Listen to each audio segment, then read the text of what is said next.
almost 2 weeks after the election, but lots of ramifications. I was just in Northern Virginia this week. I saw a sign, Trump Vance 2024. Actually, there are many, many Trump signs, no Harris signs. And someone had stuck up another sign saying winner. So there's a sense of victory in Trump territory. And victory is the theme of Keith Tear's That Was the Week editorial this week. Elon, Silicon Valley, and government. Keith suggests there is one winner regarding the most significant developments this week. Elon Musk and Vivek Ramaswamy. Keith, those are two winners, aren't they? Or are you really just talking about Elon? Or is it Elon and Vivek? And do they somehow come together as one entity in terms of your editorial? One story, I think. Two entities, but one story, which is the fact that the two of them are heading up this new department, which government efficiency, called Department of Government Efficiency, Doge, which of course is reference to Elon Musk's favorite cryptocurrency. Yeah, I mean, look, it's unprecedented, I think, in recent history for two leading tech people, well, one very leading and the other one somewhat in his shadow, to be given a lot of authority over what the meaning is of government. The Department of Government Efficiency is really all about redefining government. And that, I don't know that that's been done ever. So is this another example of Keith Tear beginning to maybe not change his mind, but accept that a Trump victory isn't quite as bad as most of your friends believe? Well, I don't think we have the luxury to decide, to get bogged down with regret about him winning. I mean, that would seem to be pretty useless and self-defeating.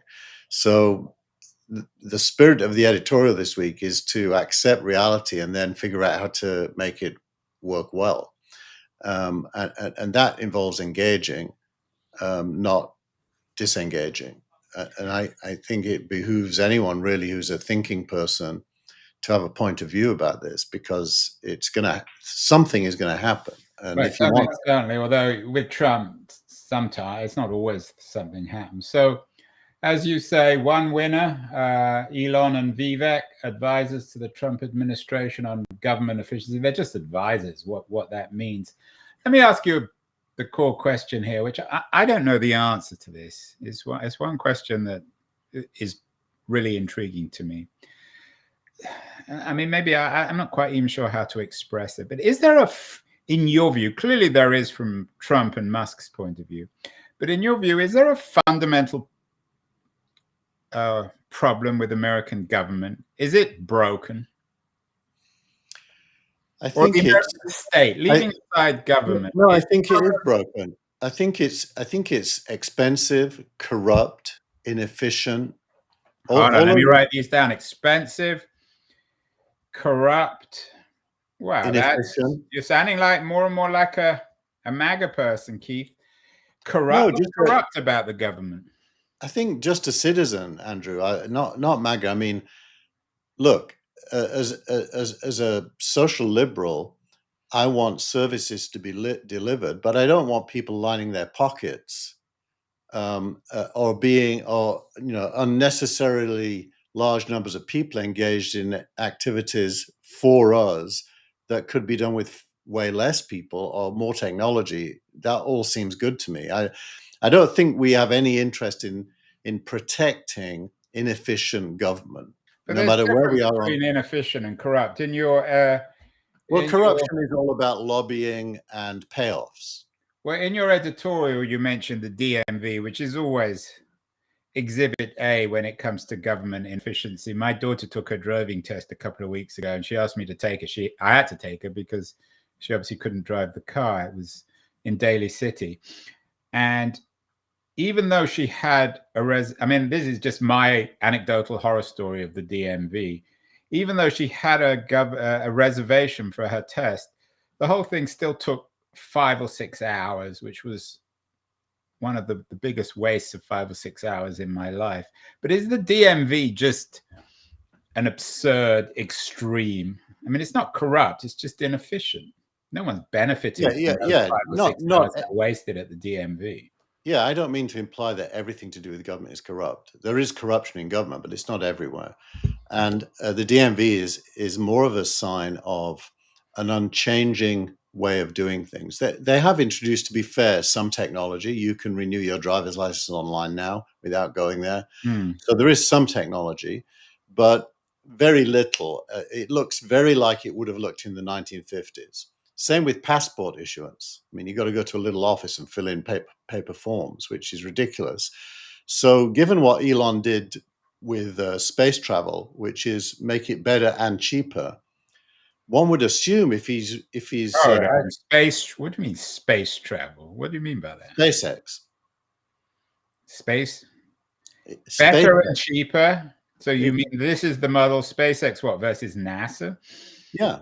He's achieved way more than NASA at way smaller cost, but basically by reinventing all the processes. So you've got to assume that his mindset going into this is going to be that kind of a mindset, which, when it's all said and done, wouldn't be a bad thing. It'd be a very good thing. Well, some people might say that the other model is the X model, where he came in and fired most of the people at Twitter. I guess in his defense, it doesn't seem to have made much difference to the product. Well, from a business point of view, aside from the political backlash that impacted advertisers, he's made it better. I mean, Twitter's a lot better than it used to be. But it's a lot.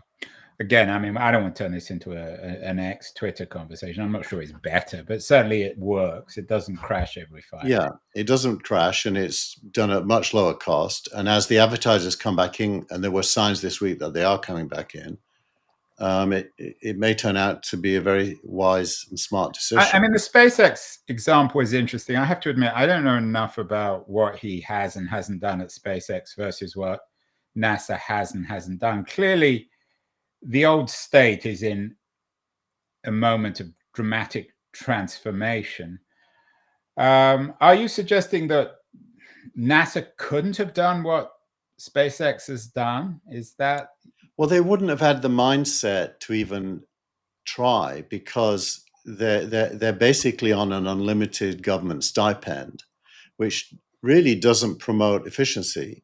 It is the case that the need to compete with NASA led Musk to do things. They're now his biggest customer, and he's got that mindset of just doing things better, cheaper. He's a startup guy, so when he thinks of a problem, he starts with the latest techniques. He doesn't start with what exists in the existing organization. He starts with, what can I do given existing techniques? And so it's a very different way of thinking about a problem. So you've got to believe if he looks at the post office, if he looks at the health service, if he looks at state level things like the DMV, he's not going to come up with old-fashioned ideas that are just incrementally changing from what exists. He's going to come up with a whole, hopefully, better way of doing things. And I there's a number of fears. You don't need me to tell you this. The first is that he's just going to strip the state and essentially do away with it, which would undermine many essential services. The second, and maybe this is more relevant, is you mentioned that currently the state, the American state, is expensive, inefficient, and corrupt. But isn't, as a lot of people are arguing, isn't Musk's involvement in this by definition corrupt? I think that SpaceX, he has about $100 billion worth of contracts with the state. So how can you allow him to re-architect the state? I mean, isn't it letting the poacher run? Yeah, well, that what's the term? The poacher, turning the poacher into the gamekeeper. The gamekeeper. I mean, isn't it slightly absurd? I think you could look at it that way, and many people do. A lot of my friends do. I don't think it would be easy for him to avoid that accusation, given that he has his finger in so many pies and that government is a customer of some of his businesses. But I actually don't believe for a second that that's in his head going into this. I think his purpose genuinely will be to make government more efficient. And that could involve firing a lot of people, which isn't really the same as destroying. It's what you replace it with. And with AI, with technology, the cloud, with smartphones, reimagining almost any government service is certainly possible. Just Yeah, think of voting. I mean, it's a controversial one, voting, but why do people have to walk to a polling booth and fill in a piece of paper? With proper security and identity, it should be completely possible to run an election that takes 5 minutes and have the results immediately. I wonder though, when you look at, say, the healthcare service, which is an odd sort of dysfunctional mix of state and private enterprise, health insurance doesn't work any more efficiently. Whenever I go to my doctor, it's the only time I ever use the telephone. They're just as archaic as the DMV. Yeah, So is it something? I use the fax with mine. Right. So is there something about the state as a kind of monopoly and Medicare or the medical system as a monopoly? And by definition, whether or not it's the state, they're inefficient. Look, I think without any intent, the state, in the best case, the state becomes a bureaucracy. And the bureaucracy is lethargic and self-serving. There's no accountability to deliver services, really. Thatcher made this point in the UK a long time ago when she privatized stuff. And you're no great fan of Mrs. Thatcher either. Not But are you, as you get older, Keith, are you becoming a little bit more sympathetic to the Elons of the world who are unleashed on inefficiency? I'm not just a little bit sympathetic. I'm very sympathetic. I mean, I think why would we want to tolerate inefficiency? Any of us? It doesn't make sense, and it isn't political, by the way. I mean, I'm definitely It is on. political. I mean, I'm not trying to back. What I mean by it isn't left and right. I consider myself very, very left, but Well, I don't. you always say that, but I've never heard you actually ever express anything very, very left. I don't even know what that would mean. Well, I mean, what about the end of the working week? That's not right wing. well, it's not left wing either. It completely is freeing human beings from drudgery. Yeah, but you're not going to pay them to do nothing. Yeah, I would through a universal income. I definitely would. Yeah, but then how does that? Well, that's another subject. Maybe we'll come to another time. But how does that fit with? But efficiency is not a right wing cause. Efficiency is a human cause.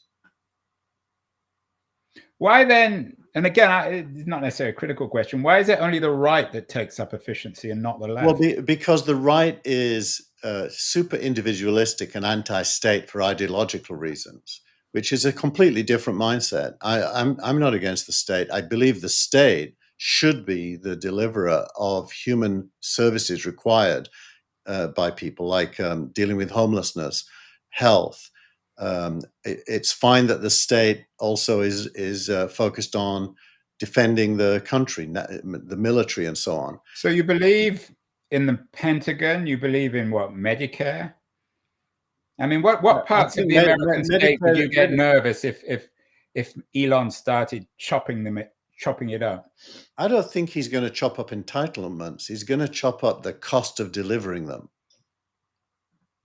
It's a very different thing. I'm entirely. I earned my pension. I'm old enough to draw a pension, and I earned it. And if anyone takes it away, I'll fight to keep it.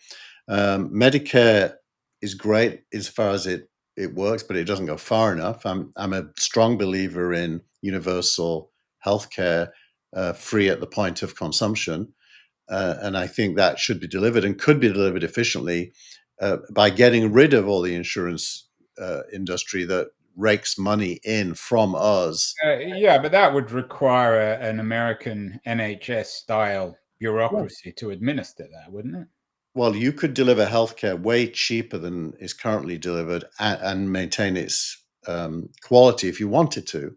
And I don't know why anyone going in wouldn't start with that idea.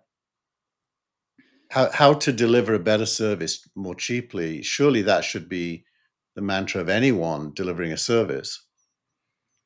You're beginning to sound, for better or worse, more and more like Mrs. Thatcher. One of the pieces that you linked to this week is Douglas Murray, who's a very popular conservative writer. Welcome to Life on Planet Elon from The Spectator. I didn't actually read it. Is it supportive or critical of Musk, this piece? It's neither, I'd say. It's just observing his growing power. Planet Elon is a way of saying that he's really the one with the power. Do you think that's true, though? I mean, some people have suggested he's really, talking about winners, Trump, Vance 2024. The real winner is Musk, and it's really Trump, Musk 2024. We don't really know, do we? But it would not surprise me, based on what we do know, that Trump feels like he's landed, the golden ball with Musk. He's got a person who will be obsessive, put in the effort, and deliver results that Trump himself, with standard politicians, would be unlikely to be able to achieve. So I think if I'm Trump, I'm thinking of delegating a lot of thinking to Musk and Ramaswamy without making them accountable, because therein lies the conflict issue. So they make them advisors. Yeah, they're the advisors. So, I mean, if you put Musk and Ramaswamy together with RFK Jr., there's a lot of fear, a lot of hysteria over these first Trump appointments. Are you intrigued? I mean, is it possible that what Trump will do is actually re-architect a more efficient state? I think we'd all be shocked if he pulled that off, right? Our assumption is he's going to crash and burn. But aside from the DOJ appointment, there's a pretty good chance that he's going to shake things up. I'm not really an RFK antagonist. His core point, which is that the human body needs viruses in order to fight them, and that drugs, especially antibiotics and antiviral drugs, actually make the immune system weaker, not stronger, is not a weird point. I mean, it's a completely reasonable piece of science.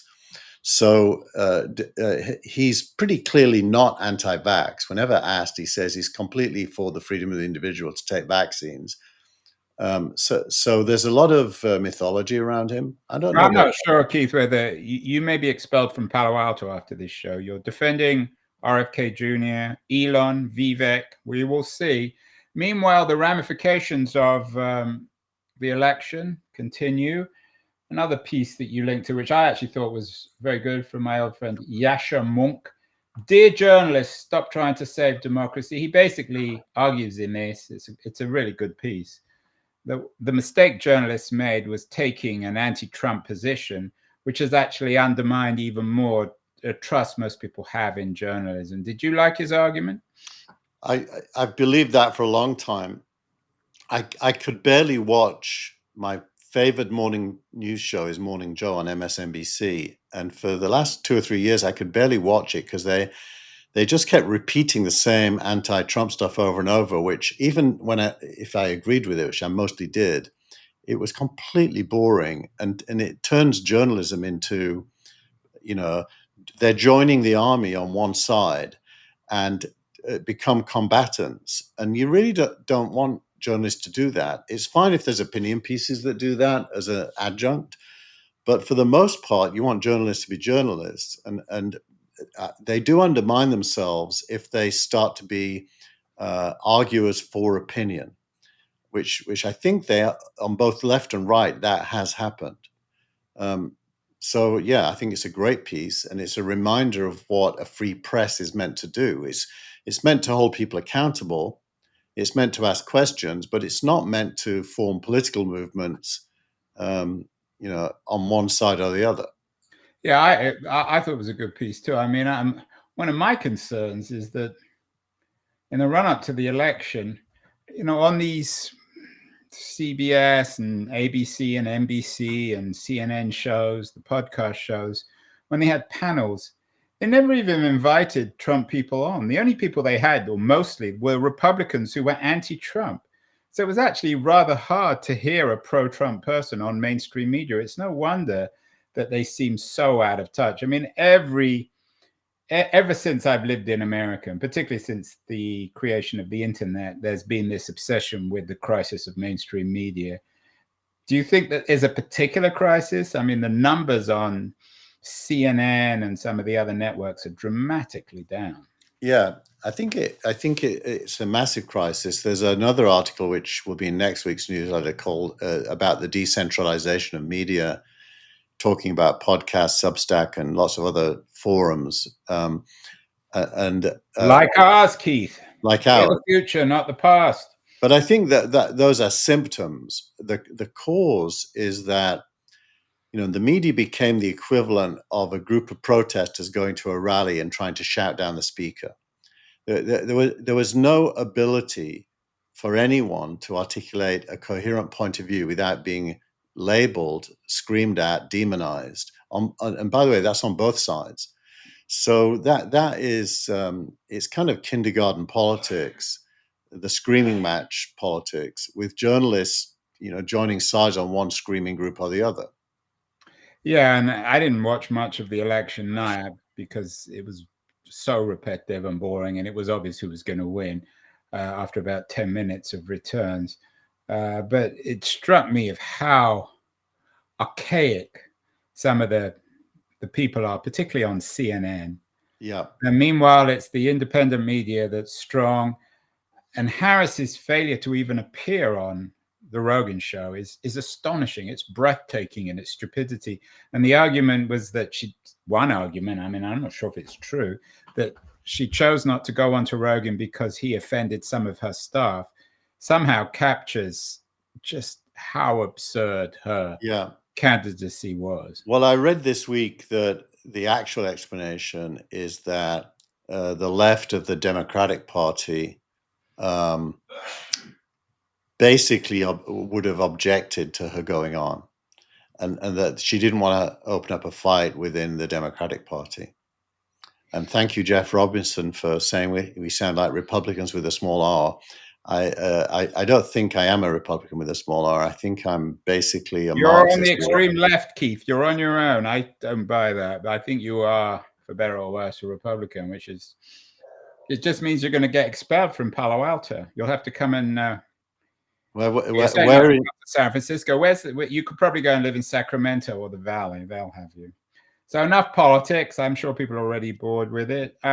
Interesting other essays. One piece in particular is AI progress hitting a wall. Lots of reports this week that the AI technological revolution is beginning to splutter. Is there any truth to this, do you think?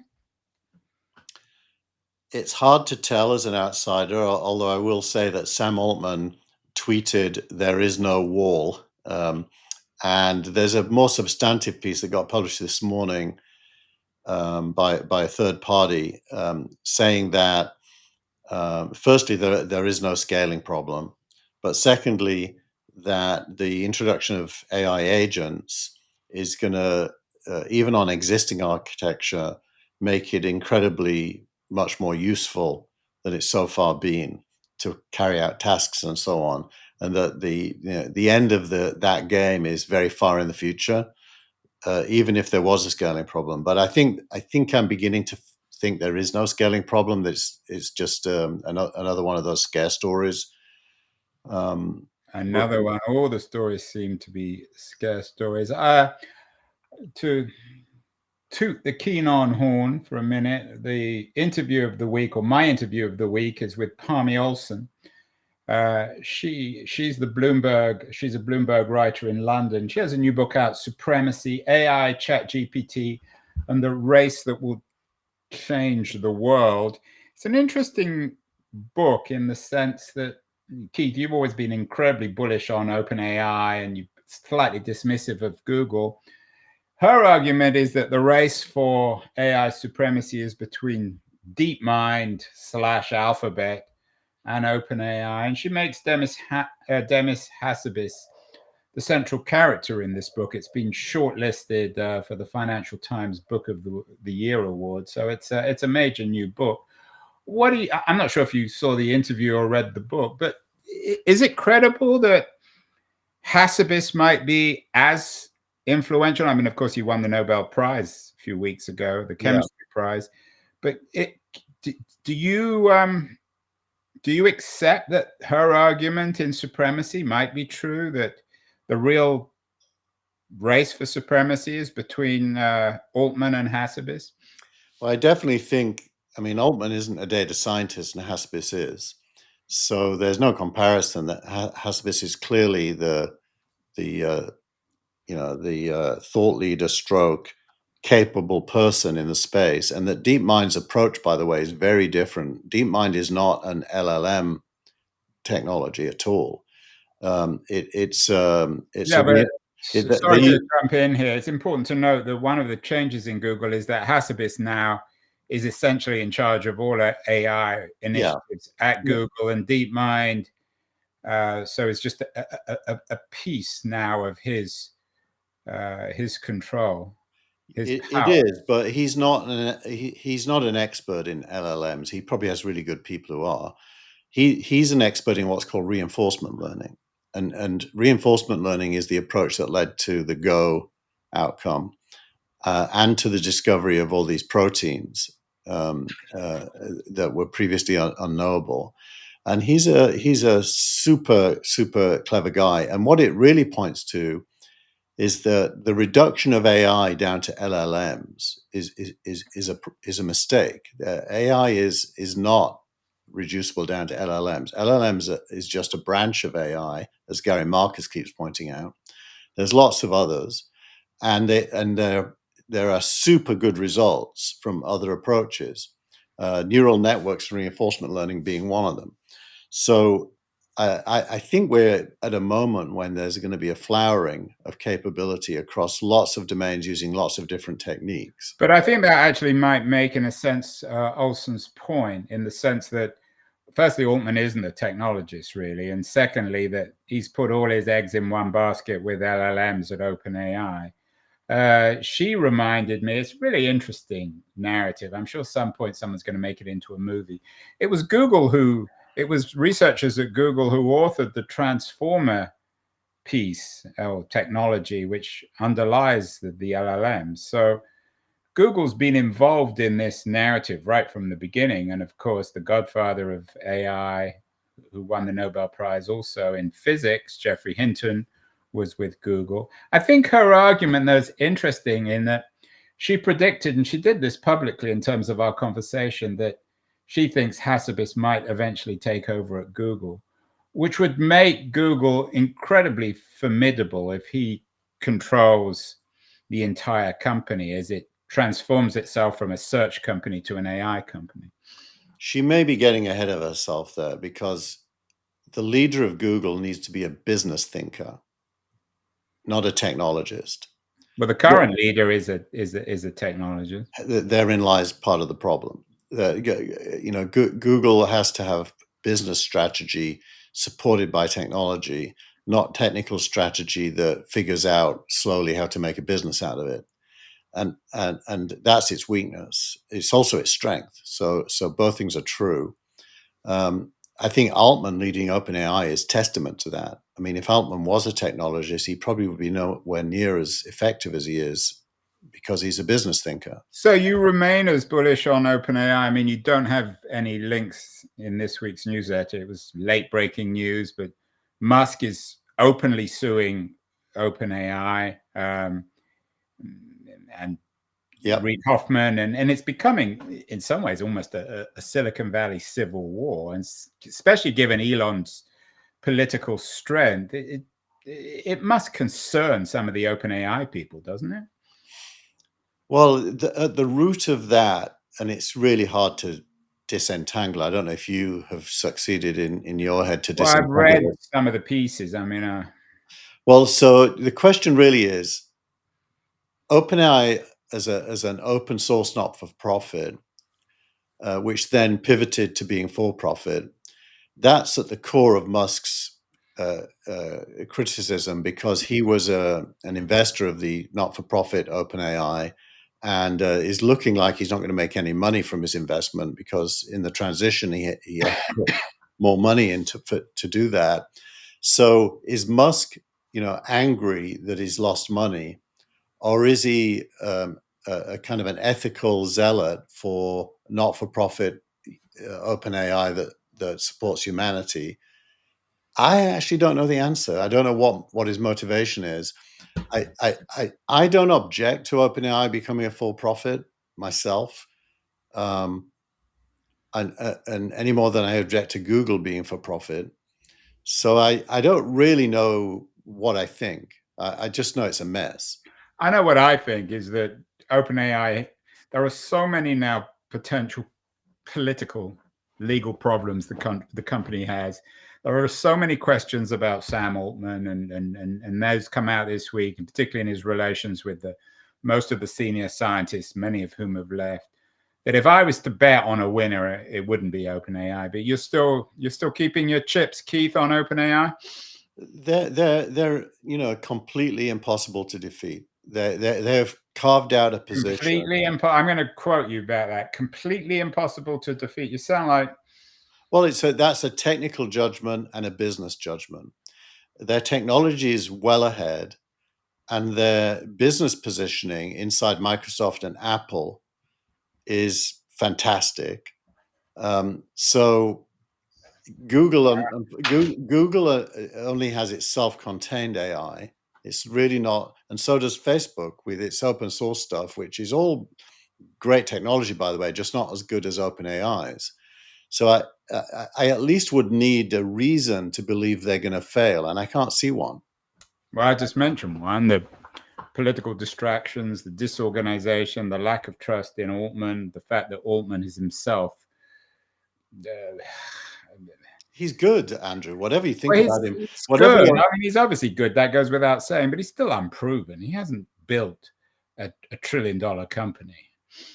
Yeah, look, he is what he is. There was rumors this week that he tried to, in the lawsuit actually, that he tried to get OpenAI to produce a cryptocurrency, which may be a misreading of the whole WorldCoin thing, by the way. So I think we shouldn't rush to judgment. I think, no, but that's different. But I'm quoting you here, and I'm going to quote this now every week. OpenAI, you said, is completely impossible to defeat. We will see. I mean, I'm always very wary when words like completely impossible defeat are used in any context. Well, like anything, the board game could change with a player coming to the table. Like Jeff Robinson in the chat just asked, "What about Grok?" And it's true that Grok is super good, especially at image generation, although it isn't its own technology. It's using a third-party technology for that from, I forget the name of the company, Third Labs or something. So Grok is good. It's just that OpenAI is literally like, it's like the floods in Valencia. It gets everywhere simply from the flow of developer adoption and things being built using it. It's getting everywhere, and it stays there because it's good enough to achieve the tasks. Well, I'm not sure if OpenAI would be thrilled, Keith, to be compared with the floods in Valencia, but we will see. We'll come back to that. It's worth noting the FT books of the year have been very good this year. In addition to the Palmy Olson book, Supremacy, another of the books is Unit X, a book about Pentagon and Silicon Valley planning together for war. And there's an interesting piece you linked to about how Silicon Valley is prepping for war.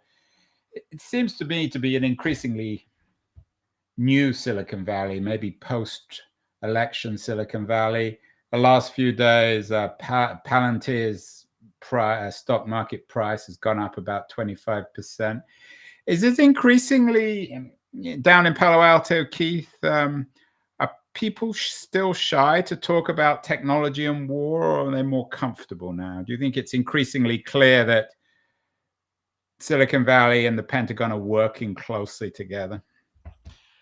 I wouldn't necessarily say Silicon Valley, but Palantir and then Palmer Luckey's Anduril, um, which is producing low-cost, high explosive value drones, certainly are attracting a lot of capital, a lot of attention. I think you'll find Joe Lonsdale in that group.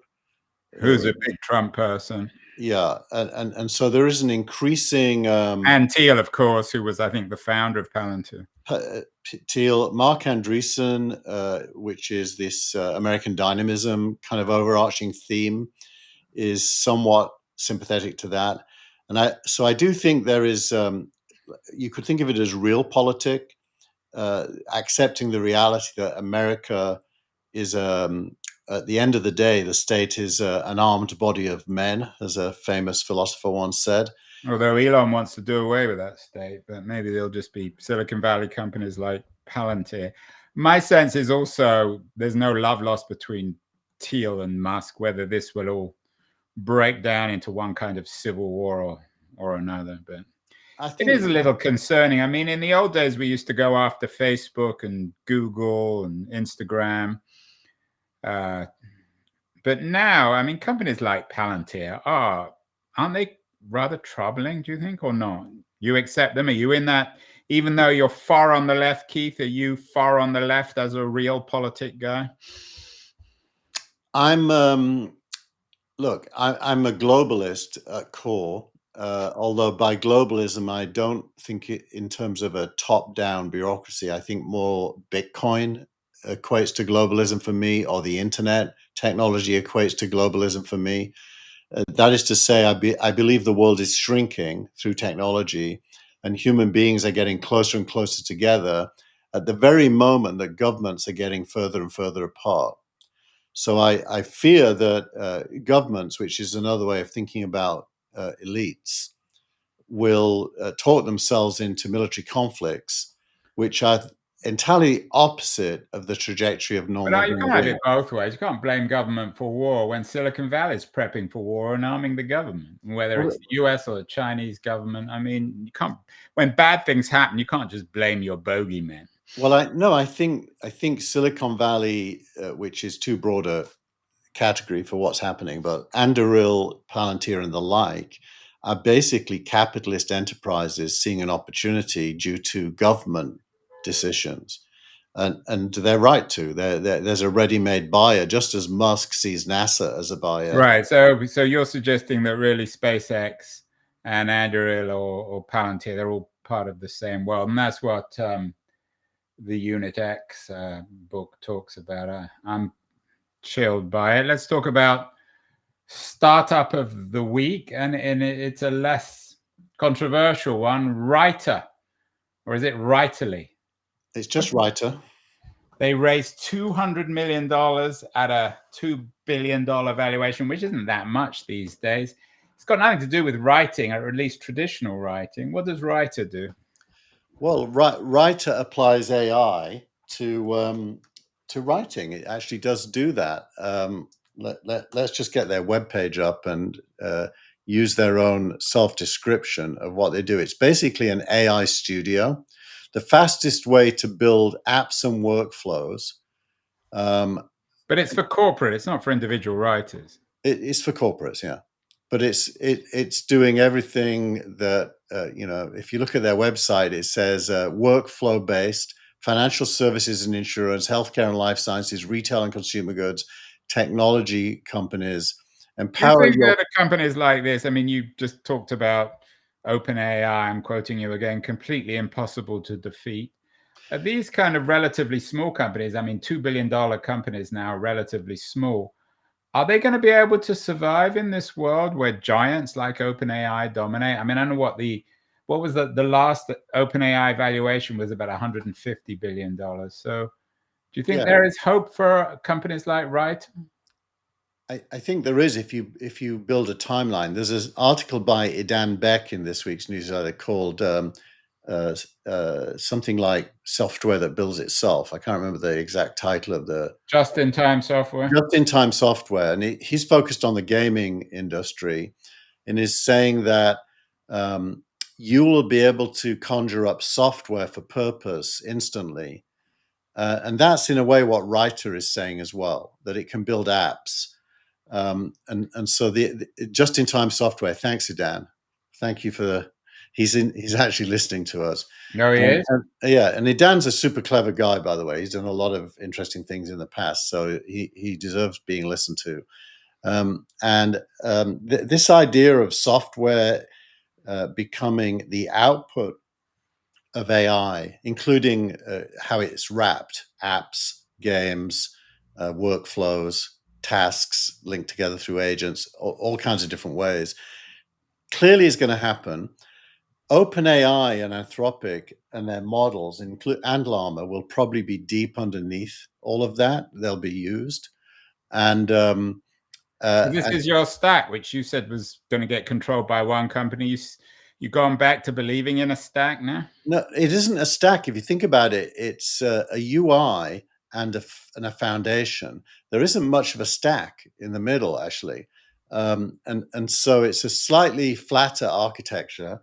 But just like Instagram could become huge because of a feature, which was, in its case, filters on images, it didn't really add any tech to the world at all. Just a feature, but it was a just-in-time feature that captured the imagination and became big. I think there are definitely going to be consumer-facing and enterprise-facing AI companies that get ahead of that feature game and build things that are sticky and get big because of it. It's just that there isn't going to be the cloud SaaS stack in the middle. Yeah, you're not going to go as far as to say that Writer is completely impossible to defeat. You still think they can be defeated, then? Yes. I'm not going to let you get away with that one. They're not defeating. They're sitting on top of and leveraging. Sitting on top of ledgering. And we're going to have equivalents then, you think, for Writer in government services? Do you think that Elon and Vivek will develop products like Writer to make government more efficient? It's inevitable that they will. I mean, unless they're just not paying attention, what else would they do? Interesting. Well, at the beginning of all this, finally, your post of the week, and it's oddly enough an editorial from the august New York Times, from a particularly august New York Times columnist, Maureen Dowd, who talks about Democrats and the case for mistaken identity politics. This is the first time you've ever picked a columnist, Keith. What was she saying that's so exciting? Well, now we've changed it to post of the week. I can define post as almost anything. So, and to be honest, reading this, and it's quite dated. It's about a week old. So she was one of the first people to go on the record with this point of view. Certainly struck me as very prescient when I read it. She quotes, I'm quoting the first paragraph from Maureen Dowd, who seems indestructible. I don't know how many years she's been writing. Some Democrats are finally waking up and realizing that woke is broke. You always knew woke was broke, Keith. You've never been a big fan of woke. What does she mean in her piece? Basically, that ordinary people don't like being talked down to and told that they've got to, if you will, despise themselves and favor people unlike themselves. So identity politics, which is basically asking everybody to look at specific identities and lionize them, is not a message that ordinary people, masses of people, want to hear, because it undermines them in their eyes. Now, of course, there's a lot of nuance in there, and if we tore it apart, there's a lot of ugliness. You're definitely going to get thrown out of Palo Alto now, Keith. Yeah. You've come out and you're against woke. You're in favor of Elon re-architecting government. What makes you still I mean, you should be celebrating the Trump victory. End of woke. No more of this nonsense. Well, just for the record, Trump to me is not a person that I would ever vote for. But Musk, on the other hand, maybe I would. Oh, well, someone sent me an email a couple of weeks ago saying Musk was going to become president, which is impossible since he wasn't born in the US. But Keith will vote for Musk, even if he's not allowed to run. That was the week, Keith. Very interesting week. Too much politics, probably. But we will be back next week, same time. If you're interested in technology, Keith is your guy. Thank you so much, Keith. Thanks, Andrew.